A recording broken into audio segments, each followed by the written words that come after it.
Welcome to our 2024 Dashboard 101 presentation from the Accountability Development and Policy Analysis Unit here at the California Department of Education. My name is Sarah Marole, and I will be co-presenting with Catherine Morrissey for the Dashboard 101 presentation. Today's session will be covering a top-level review of the dashboard and what changes to expect in 2024.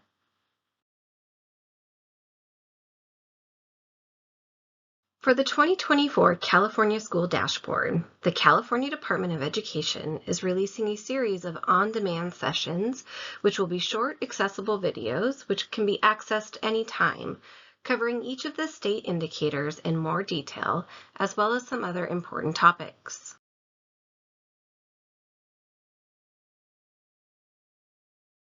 Today's Dashboard 101 topics will include an overview of the California School Dashboard, which we will refer to as the dashboard from here on out. Next, we will move into the 2024 dashboard and what's new. In 2024, we see the return of colors for the College Career Indicator, the addition of science to the dashboard, and a new student group, the LTELs, or Long-Term English Learners, and growth. Then we will finish with some information on resources on the dashboard, a few frequently asked questions or FAQs, and finally, how to go about contacting or reaching us with any and all of your dashboard questions.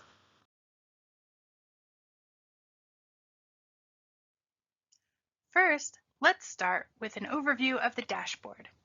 The California School Dashboard is an online tool designed to help communities across the state access important information about transitional kindergarten through 12th grade. The dashboard reports how districts and schools are performing on multiple state and local measures that make up California's accountability system. The purpose of the dashboard is to see how local educational agencies, or LEAs, and schools are performing under California's school accountability system and help communities across the state access important information about students in transitional kindergarten through grade 12. The results are used to identify strengths and weaknesses and help ensure that the needs of all students are met. Results are presented for districts, schools, and defined student groups.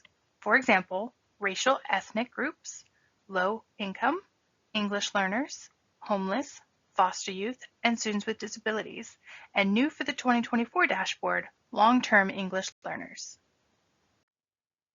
So where does the data for the dashboard come from? Dashboard reporting comes from a few different sources. Specifically, it comes from California Longitudinal Pupil Achievement Data System, or CalPADS, data collections throughout the year, as well as the CalPADS Operational Data Store, or ODS. These are the main sources of data for our state indicators. Additionally, information is provided about student performance on annual assessments.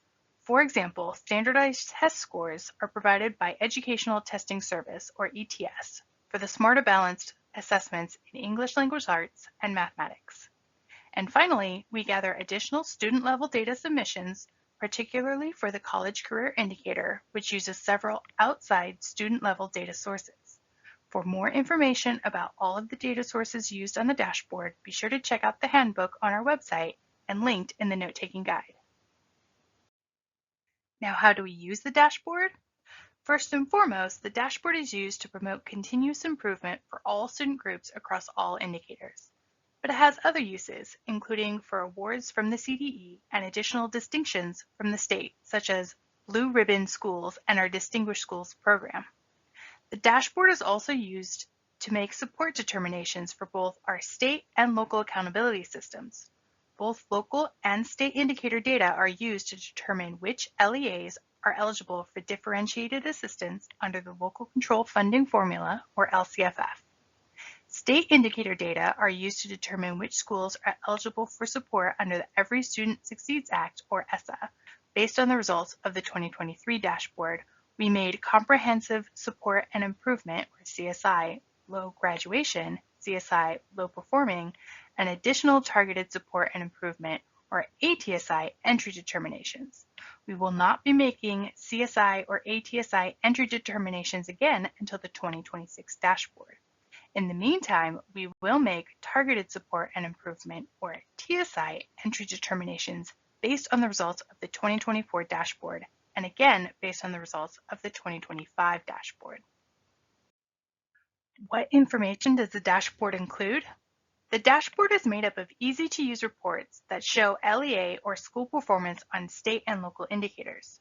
Those multiple state and local indicators make up California's accountability system. The dashboard also reports enrollment information for the school, including demographics, the percent of disadvantaged students, English learner students, and foster youth.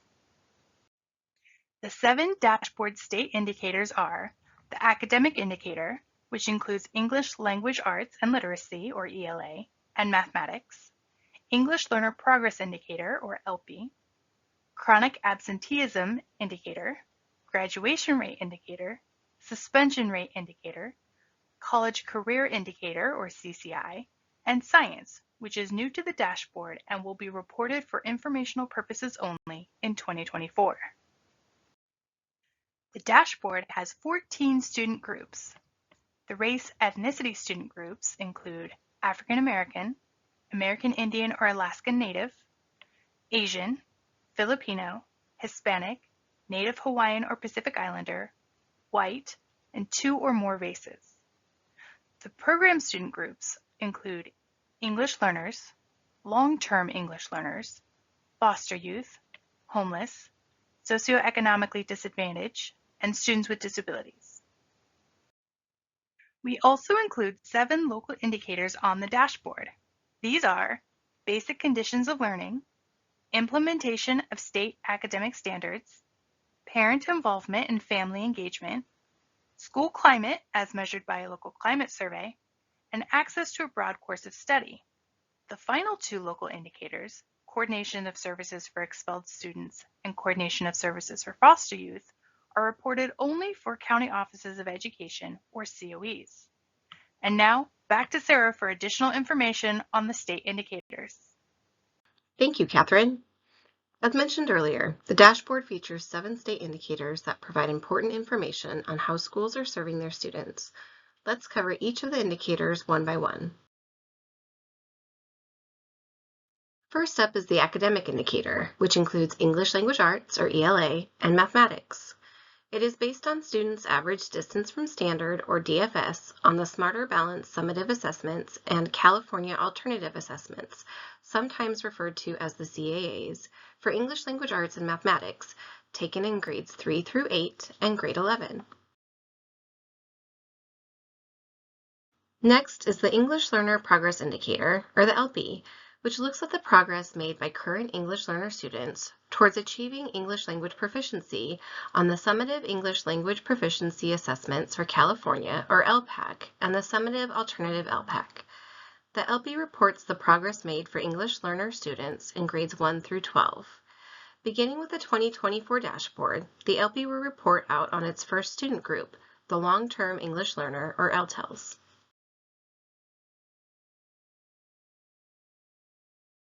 Next, we have the Chronic Absenteeism Indicator. It represents the percentage of students who are chronically absent, which is defined as being absent for 10% or more of the instructional days they were enrolled to attend, and is reported for students in transitional kindergarten through grade 8. For most state indicators, the desired outcome is to have a high percentage of performance in the current year. However, for the Chronic Absenteeism Indicator, the desired outcome is reversed, and the goal is to achieve a low chronic absenteeism rate.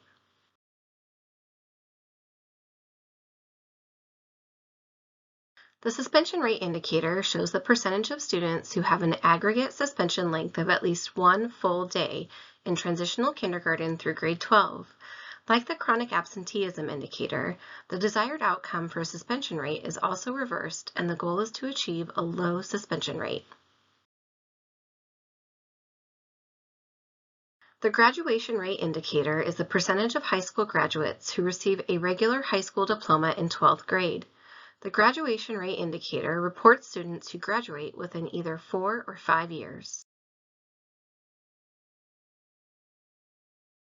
The College Career Indicator, or CCI, is the percentage of high school graduates who are prepared for college or a career. Please note, the CCI has returned to color on the 2024 dashboard. The 2024 dashboard will have science as an indicator for the first time.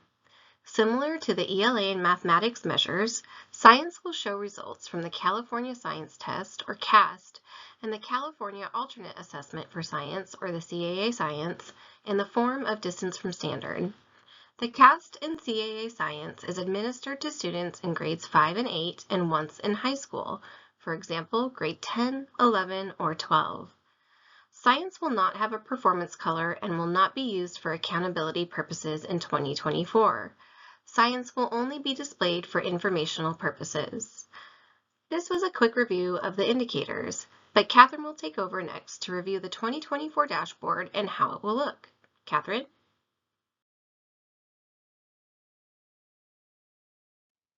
Thank you, Sarah. Yes, let's take some time to cover the 2024 dashboard and what to expect. To help parents and educators identify strengths and areas for improvement, California reports how districts, schools, including alternative schools, and student groups are performing across state and local measures. For state measure, performance is based on two factors: status, which is the current year results, and change, which is whether results improved from the prior year. Performance on state measures using comparable statewide data is represented by one of 5 colors. The performance level indicated by a color is not included when there are fewer than 30 students in any year. This is represented using a grayed out color dial with the words "No Performance Color." The gauge indicators display colors ranging from lowest performance to highest performance. The first gauge, pointing to the red, represents the lowest performance level. The second gauge points to orange, the third points to yellow, the fourth points to green, and the fifth and final gauge points to blue, representing the highest performance level.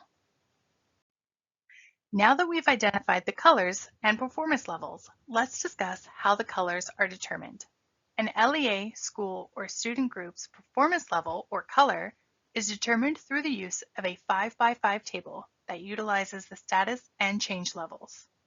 The 5x5 table shows performance level with the top row representing the change, indicating the change from the prior year.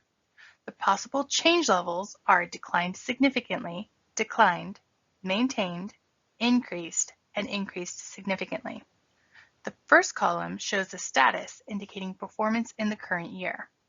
Status levels include very high, high, medium, low, and very low. The intersection of change and status will give the performance level or color. In this example 5x5 chart, to receive a blue performance level, an LEA, school, or student group would need one of the following combinations: status of very high and a change level of either maintained, increased, or increased significantly, or a status of high and a change level of increased significantly. To receive a green performance level, an LEA, school, or student group would need one of the following combinations: a status of very high with a change of declined, a status of high with a change of maintained or a change of increased, a status of medium with a change of increased, or a change of increased significantly. To receive a yellow performance level, an LEA, school, or student group would need one of the following combinations: status level of very high with a change of declined significantly, a status of high with a change of declined, a status of medium with a change of maintained, a status of low with a change of increased or a change of increased significantly, or a status of very low with a change of increased significantly. To receive an orange performance level, an LEA, school, or student group would need one of the following combinations: a status of high with a change of declined significantly, a status of medium with a change of declined significantly or a change of declined, a status of low with a change of declined or a change of maintained, or a status of very low with a change of increased. And finally, an LEA, school, or student group would receive a red performance level with a status of low and a change of declined significantly, or a status level of very low and a change level of either declined significantly, declined, or maintained. As a reminder, for some indicators, very low is the desired outcome, while other indicators may have a different combination of status and change to achieve specific performance level. Each indicator will have its own 5x5 table, which will identify the status and change needed to achieve specific performance level. For more information on the different indicators' 5x5 tables, please refer to the on-demand session for that indicator. Select LEAs and schools with small populations are more susceptible to large swings in results from year to year. To account for this, a 3x5 table is applied when the N size is less than 150 at the LEA, school, or student group level. The 3x5 table removes both the increase significantly and the decline significantly change levels from the performance level determinations. Small student populations will receive only one of three change levels for the graduation rate, suspension rate, chronic absenteeism, and college career indicators.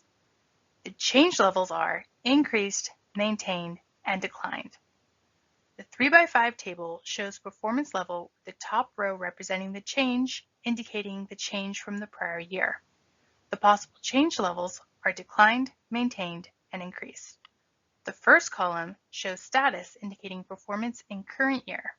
Status levels include very high, high, medium, low, and very low. The intersection of change and status will give the performance level or color. In this example 3x5 chart, to receive a blue performance level, an LEA, school, or student group would need a status of very high and a change level of either maintained or increased. To receive a green performance level, an LEA, school, or student group would need one of the following combinations: status of very high with a change of declined, status of high with a change of maintained or a change of increased, or status of medium with a change of increased. To receive a yellow performance level, an LEA, school, or student group would need one of the following combinations: status of high with a change of declined, status of medium with a change of maintained, or a status of low with a change of increased. To receive an orange performance level, an LEA, school, or student group would need one of the following combinations: a status of medium with a change of declined, a status of low with a change of declined or a change of maintained, or a status of very low with a change of increased. And finally, an LEA, school, or student group would receive a red performance level with a status level of very low and a change level of either declined or maintained. As a reminder, small student populations will receive only one of three change levels for the graduation rate, suspension rate, chronic absenteeism, and the college career indicators. For more information on the 3x5 tables, please refer to the on-demand sessions for those indicators. Next, we want to clarify a rule about charter schools that's unique to the dashboard. Since charter schools are treated as local educational agencies, or LEAs, under the Local Control Funding Formula, or LCFF, their data are not included in their authoriser's dashboard report. This includes both direct and locally funded charters. The District of Special Education Accountability, or DSEA rule, is applied to all available state indicators for students with disabilities who receive special education services at another district or county office of education. These students will be sent back to the districts of residence, or DSEA, and included in the DSEA's dashboard. For example, the district where the student geographically resides is held accountable for the student's graduation outcomes, and that data is included in the district of residence's graduation rate indicator. Please note that this rule applies to LEAs only. All schools, including charter schools, are held accountable for all students with disabilities. This rule has been applied since 2017 for the academic measures and the 2020 reporting of the graduation rate and the CCI data on the CDE School Dashboard Additional Reports website. It was applied for all indicators starting on the 2022 dashboard and will continue for the 2024 dashboard and beyond. For more information, refer to the District of Special Education Accountability Rule for Students with Disabilities flyer on the Dashboard Communications Toolkit webpage. Just as in prior years, depending on the number of students in the denominator, different data will be shown on the dashboard and in the downloadable files. LEAs, schools, and student groups receive performance levels or colors for each state indicator with at least 30 students in the current and prior year. In other words, LEAs, schools, and student groups with at least 30 students will show all the information available. We'll use the academic indicator results for our example. If the N size is 30 or more students in the denominator, then the performance level or color is reported on the dashboard along with the status and change from the prior year. There is an option to select the student group or compare it to the state student group results. In this first sample card, the Hispanic student group is selected and displays a green performance level or color, with the gauge pointing to the green color and a green along the top border. The card shows a distance from standard, or DFS, of 3.5 points above standard and a change of maintained 1 point from the year prior. The number of students, or the N size, is 58. If any LEA school or student group has 30 or more students in the denominator, they will be held accountable for differentiated assistance at the LEA level and targeted support and improvement, or TSI, at the school level. The reports for 11 to 29 students will be a little different. There is an option to select the student group or the state data for comparison. LEAs, schools, and student groups that have between 11 and 29 students in the denominator in either the current or prior year will only have status and change level data displayed. In these instances, a performance level or color will not be displayed and will be reported as no performance level.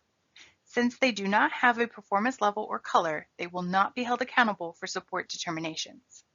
In this sample card, the 2 or more races student group is selected and displays no performance color with a grayed out gauge and a distance from standard of 31.2 points above standard.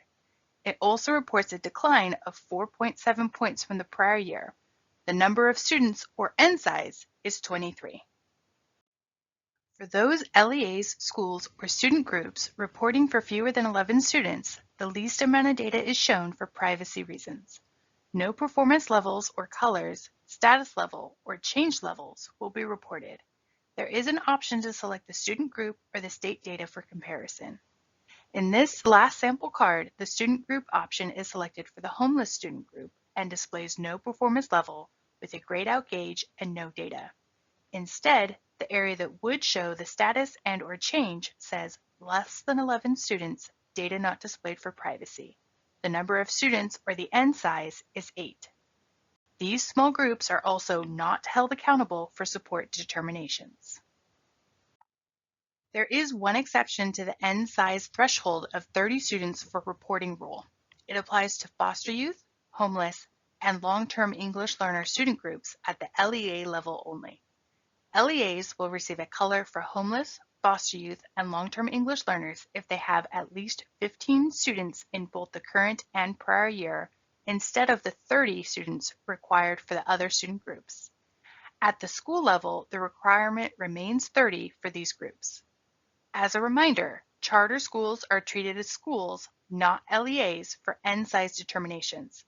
Therefore, charter schools will need at least 30 or more foster youth, homeless, or long-term English learner students in the current and prior year to receive a performance level or color for each student group. Note, although this is the first year long-term English learners are included as a student group in the dashboard, there will be 2 years of data as the 2023 dashboard has been reprocessed to include long-term English learners to make accountability determinations. Beginning on the 2024 dashboard, long-term English learners, or LTELs, will be added as a student group across all state indicators. English learner students who have not been reclassified as fluent English proficient within 7 years will be included in the LTEL student group. However, English learner students included in the LTEL student group will vary by state measure. Please refer to the dashboard toolkit to learn more about this new student group. Please note that the LTELs have been added as the only student group in the English Learner Progress Indicator, or ELPI. The ELPI card will include an equity report starting on the 2024 dashboard. Now Sarah is going to take over next to provide additional details around the local indicators. Sarah? Thank you, Catherine. Yes, as promised, our next section covers the local indicators and how they are incorporated into the dashboard. The local indicators are based on a set of performance standards being met and then receiving the appropriate performance rating. For the performance standards, the State Board of Education, or SBE, has approved the following performance standards for each of the local indicators. First, annually measure its progress in meeting the requirements of the specific LCFF priority. Then, report the results as part of a non-consent item at the same public meeting of the local governing board or body at which the local control and accountability plan is adopted. The presentation to the board must occur on or before July 1st. Finally, report results to the public through the dashboard utilizing the SBE adopted self-reflection tools for each local indicator. When LEAs report results to the public through the dashboard, the LEA will also enter the date that the local indicators were presented to the LEA's local governing board. For each local indicator, there are a possibility of 3 different performance ratings available on the dashboard. An LEA that meets all 3 of the SBE-approved performance standards for a local indicator will receive a performance rating of MET for that local indicator in the dashboard. An LEA that does not meet all 3 of the SBE-approved performance standards for a local indicator will receive a performance rating of not met for that local indicator in the dashboard. An LEA that does not meet all 3 of the SBE-approved performance standards for a local indicator for 2 or more consecutive years will receive a performance rating of not met for 2 or more years for that local indicator in the dashboard. And that's it. There are 5 local indicators for all LEAs and 2 extra local indicators that apply to county offices of education only. I'll pass it back to Catherine now to talk about additional dashboard resources. Thanks, Sarah. Before the release of the dashboard, we would like to make you aware of the many resources we have available for helping to understand all the complexities of the dashboard. First, we encourage you to visit the Dashboard Resources website for additional information and resources. This site includes dedicated pages for each state indicator organized by general and technical information so you can quickly find what you are looking for. The website also includes information on the downloadable data files and file layouts that include the record layouts for the indicators. The websites include additional tools, translations, and frequently asked questions to help educators and community members better understand the dashboard and the individual indicators. Just like in 2023, we will be releasing the new 2024 Dashboard Toolkit, which includes flyers for multiple audiences, helpful on-demand sessions for all of the state indicators and important topics, such as this one, frequently asked questions, and more. As a reminder, we are always just an email away at dashboard@cde.ca.gov. We have also created tools and resources that will be accessible to general audiences, parents, and new users, as well as experienced users at the schools and LEAs. First, we have created dashboard indicator flyers for each indicator, which will explain them in more detail. There are flyers for academic indicators, graduation rate indicator, chronic absenteeism indicator, the suspension rate indicator, the English Learner Progress Indicator, or ELPI, the College Career Readiness Indicator, or CCI, and science. Each flyer defines the indicator, is updated for the 2024 dashboard, and explains how to calculate the indicator. Additionally, we have created flyers for parents and those new to the dashboard, including getting to know the California School Dashboard, getting to know the state measures, how to view performance of a school or district on the dashboard, exploring the equity report, and how to compare schools on the dashboard. We have also prepared resources for schools and LEAs specifically that go into more detail, which may be helpful for you in understanding the 2024 dashboard. So be sure to check out those resources on our webpage. Many of them are also listed in the note-taking guide. For those who want to do a deep dive into the dashboard indicators or data, we have some technical resources to help. First, we have the California School Dashboard Technical Guides, which are updated annually to make sure they contain all the latest updates to the dashboard. And we have the Connecting CalPads to the Dashboard Handbook, which connects CalPad data reports to the dashboard indicators. The dashboard additional reports contain information beyond what is reported in the dashboard. It is a really great tool for those who really want to dig deep into the data. The additional reports contain expanded information from the dashboard and are designed for LEAs and school audiences. Well, that's all for me. Back to Sarah to close us out. You can reach us by email at dashboard@cde.ca.gov and follow us on X, formerly Twitter, by searching for the username @CDE Dashboard. Thank you for joining us today. And again, please feel free to contact us if you have any additional questions we can help you with. We also invite you to check out other on-demand videos covering other California School Dashboard topics. Thank you.